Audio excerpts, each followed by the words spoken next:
నమస్కారం ఫ్రెండ్స్. పూర్వకాలంలో rich people ఎక్కువగా వైట్ రైస్ తినేవారు. పూర్ పీపుల్ మాత్రం రాగులు, జొన్నలు, సజ్జలు వంటి మిల్లెట్స్ తినేవారు. కానీ ఇప్పుడు పరిస్థితి రివర్స్ అయింది. రిచ్ పీపుల్ ఎక్కువగా మిల్లెట్స్ తింటున్నారు, పూర్ పీపుల్ మాత్రం వైట్ రైస్ పైనే ఆధారపడుతున్నారు. అప్పుడు రిచ్ వాళ్లకే ఎక్కువ రోగాలు వచ్చేవి, ఇప్పుడు పూర్ వాళ్లకే ఎక్కువ హెల్త్ ప్రాబ్లమ్స్ వస్తున్నాయి. ఈ మార్పు మనం తినే ఆహారంలో వచ్చిన పెద్ద తేడా వల్లే. ఈ వీడియోలో డైలీ వైట్ రైస్ తినడం వల్ల ఉన్న ప్రయోజనాలు, డిసడ్వాంటేజెస్ మరియు ఆరోగ్యకరమైన ఆహారపు అలవాట్ల గురించి తెలుసుకుందాం. వైట్ రైస్ అంటే ఏమిటి? వైట్ రైస్ అనేది పాలిష్ చేసిన బియ్యం. పాలిష్ చేసే సమయంలో బియ్యం మీద ఉన్న బయటి పొర, దాన్నే మనం తవుడు అంటాం, తీసివేస్తారు. ఆ తవుడులోనే ఫైబర్, విటమిన్లు, మినరల్స్ ఎక్కువగా ఉంటాయి. ఇది పశువులకు ఆహారంగా ఇస్తే అవి ఆరోగ్యంగా ఉంటాయి. కానీ మనం మాత్రం ఈ పోషకాలను కోల్పోతున్నాం. వైట్ రైస్లో ఉన్నది ఏమిటి? వైట్ రైస్లో ప్రధానంగా కార్బోహైడ్రేట్స్ మాత్రమే ఉంటాయి. దీనివల్ల మనం తిన్న వెంటనే శరీరానికి ఎనర్జీ వస్తుంది. కానీ ఫైబర్, విటమిన్లు, ఖనిజాలు లాంటి ముఖ్యమైన పోషకాలు తక్కువగా ఉంటాయి. వైట్ రైస్ తినడం వల్ల ఉన్న ప్రయోజనాలు: 1. తక్షణ శక్తి. కార్బోహైడ్రేట్స్ వల్ల తిన్న వెంటనే శక్తి వస్తుంది. 2. సులభ జీర్ణం. ముసలివాళ్లకి లేదా అనారోగ్యంతో ఉన్నవాళ్లకు త్వరగా అరుగుతుంది. 3. గ్లూటెన్ రహితం. గ్లూటెన్ అలెర్జీ ఉన్నవారికి సరైన ఆహారం.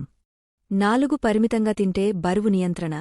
చిన్న మొత్తాల్లో తింటే పొట్ట నిండేలా చేసి ఎక్కువ తినకుండా కాపాడుతుంది. 5. సులభ లభ్యత. మనం తక్షణంగా సిద్ధం చేసుకోగలిగే ఆహారం. వైట్ రైస్ తినడం వల్ల వచ్చే నష్టాలు: 1. బ్లడ్ షుగర్ వేగంగా పెరుగుతుంది, డయాబెటిస్ వచ్చే ప్రమాదం పెరుగుతుంది. 2. బరువు పెరుగుతుంది, ఎక్కువగా తింటే వెయిట్ గెయిన్ అవుతుంది. 3. ఫైబర్ లేకపోవడం. జీర్ణ సమస్యలు, మలబద్ధకం వస్తాయి. 4. విటమిన్ లోపాలు. ఖనిజాలు, విటమిన్లు తక్కువగా ఉండటంతో బోన్స్ వీక్ అవ్వచ్చు. 5. ఒకే ధాన్యంపై ఆధారపడటం, ఇతర పోషకాలు దొరకక దీర్ఘకాలిక రోగాలు వచ్చే అవకాశం. 6. వంటలో పోషకాలు తగ్గడం, ఎక్కువ మరిగించడం లేదా నీటిని పారేయడం వల్ల బి విటమిన్లు తగ్గిపోతాయా? ఆరోగ్యకరమైన ఆహారానికి సలహాలు: పూర్తిగా రైస్ మానేయడం కష్టం, కాబట్టి మితంగా తినండి. వారానికి 3-4 సార్లు బ్రౌన్ రైస్, రెడ్ రైస్ లేదా మిల్లెట్స్ చేర్చండి. రైస్ తినేటప్పుడు తక్కువ రైస్, ఎక్కువ కూరగాయలు లేదా కర్రీ పెట్టుకోండి.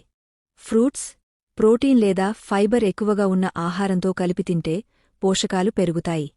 వంటలో బి విటమిన్లు కోల్పోకుండా మితమైన నీటితో ఉడికించండి. ముగింపు సందేశం: స్నేహితులారా, వైట్ రైస్ తినడం వల్ల కొన్ని ప్రయోజనాలు ఉన్నప్పటికీ దానికి ఉన్న నష్టాలను గమనించి ఆహారంలో వైవిధ్యం కలపడం చాలా ముఖ్యం. మితంగా తినడం, మిల్లెట్స్ లేదా బ్రౌన్ రైస్ చేర్చడం మరియు సమతుల ఆహారం తీసుకోవడం ద్వారా దీర్ఘకాలిక ఆరోగ్య సమస్యలను నివారించవచ్చు. వీడియో నచ్చితే లైక్ చేయండి, షేర్ చేయండి మరియు మరిన్ని ఆరోగ్య చిట్కాల కోసం మా ఛానల్ను సబ్స్క్రైబ్ చేయండి.